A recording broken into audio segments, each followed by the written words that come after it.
Le fondateur d'Amazon ne vend plus ses actions. Le cours ne fait que grimper.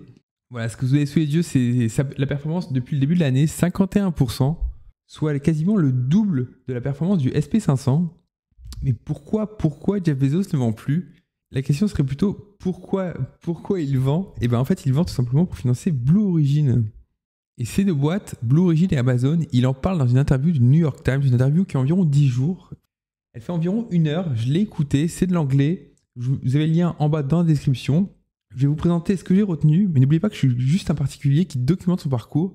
Et donc ce n'est en rien un conseil d'investissement, c'est à vous de faire vos propres recherches. Je ne vais pas présenter Amazon, je pense que tout le monde connaît cette boîte qui vendait des livres, qui s'est digitalisée jusqu'à aller faire du cloud ou même de la robotique et de l'IA. Il en parle dans l'interview.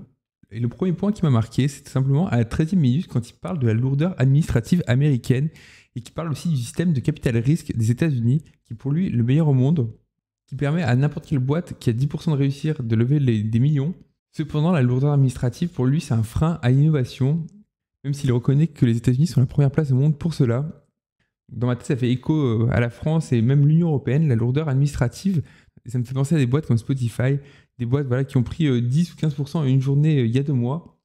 Une boîte tout simplement qui est partie aux États-Unis mettre sa direction financière et son développement directement aux États-Unis pour accroître sa croissance, là où la lourdeur administrative européenne les aurait freinés. Mais pour Jeff Bezos, la lourdeur administrative américaine est beaucoup trop complexe. Il le dit dans l'interview, il ne cite pas d'endroit, il parle rapidement du reste du monde et de toute façon, du frein que ces personnes se mettent. C'est vers la 13e minute, je vous laisserai aller voir par vous-même. Voilà. Et comme on parle de capital risque, le trou point qui m'a marqué, tout simplement, c'est à la 36e minute, quand il parle de sa rémunération. Jeff Bezos, fondateur d'Amazon, détient environ 10% de la boîte, ça s'affiche sur votre écran. Pourtant, sa rémunération, il l'a toujours fixée à 80 000 $ annuels et jamais plus. Il préfère se rémunérer en vendant tout simplement des actions. Et pour lui, il n'y a rien de plus important que la création de valeur pour les investisseurs, pour les actionnaires. Voilà, je pense que tout le monde a en tête la lettre aux investisseurs qu'il avait écrite en 2001, où il disait que le point important d'Amazon, c'est de créer de la valeur pour les actionnaires. D'ailleurs, je rappelle, Amazon ne verse pas de dividendes. Non. Voilà, il le dit lui-même, voilà, il a fondé Amazon, pareil, au niveau du capital, il n'a jamais voulu augmenter sa participation, tout simplement pour créer de la valeur pour les actionnaires. C'est ce qui l'intéresse vraiment, il parle justement de ces classements de fortune mondiale, du Times ou de Forbes, autres. Mais lui, ce qu'il voudrait voir, c'est un classement des personnes qui ont créé de la valeur pour les autres. Il l'image très bien avec Amazon, où il détient environ 9-10%, soit 200 milliards d'actions, pour une capitalisation totale de 2300 milliards. Ouais, il dit qu'il a créé 10 fois plus pour les autres que pour lui, et ça a toujours été dans sa philosophie d'avoir le meilleur retour pour les actionnaires. Et donc ça, c'est vers la 36e minute. Mais l'autre point qui m'a marqué, le troisième, c'est seulement à la 32e minute, où il dit que l'être humain surestime le risque et sous-estime les opportunités.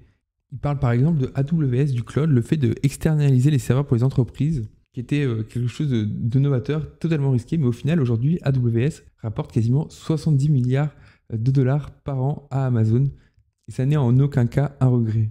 Voilà, et on parle d'AWS, donc le cloud d'Amazon, l'occasion pour moi de vous rappeler qu'en fait, tout simplement, l'ancien directeur d'AWS est maintenant le CEO d'Amazon. Jeff Bezos n'est plus CEO, et pourtant, il parle d'Amazon comme un petit enfant, tout simplement, son bébé, qu'il souhaite accompagner dans sa vie adulte. Il continue à suivre tout simplement les affaires de la boîte et aujourd'hui 95% de son temps, comme il dit, c'est pour l'IA.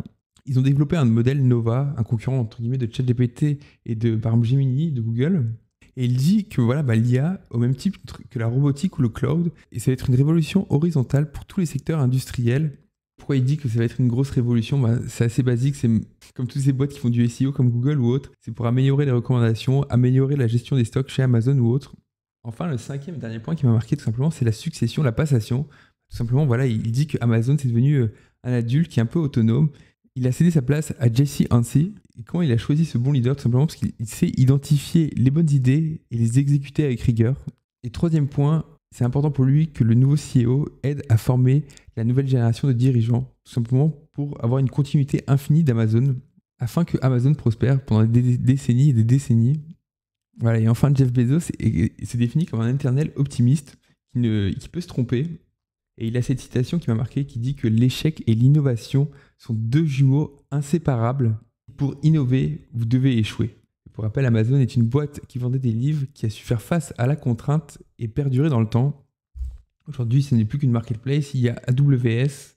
Mais ça, je vous laisse faire vos propres recherches. Si ce genre de vidéo vous a plu, n'hésitez pas à liker et à commenter. Je serai ravi de répondre à vos commentaires.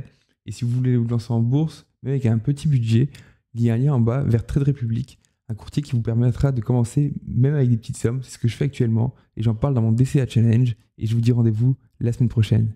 Allez, ciao!